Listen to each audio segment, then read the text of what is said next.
ধর্মনিরপেক্ষ মুসলমান হবে কেন?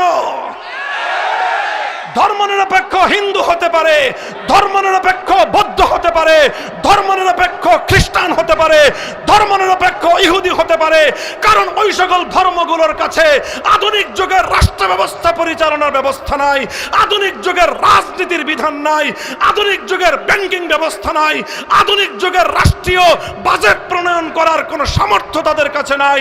এই জন্য ওই ধর্মগুলো তারা যেহেতু রাজনৈতিক বন্দোবস্ত দিতে অক্ষম, এই জন্য ওরা ন্যাস নাড়ানোর কথা বলবে।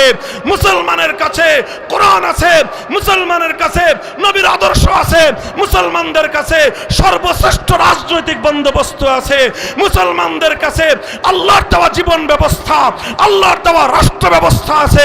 মুসলমান কোনদিন ধর্মনিরপেক্ষতার মতো লেজ নাড়ানোর প্রতিযোগিতায় নামবে না।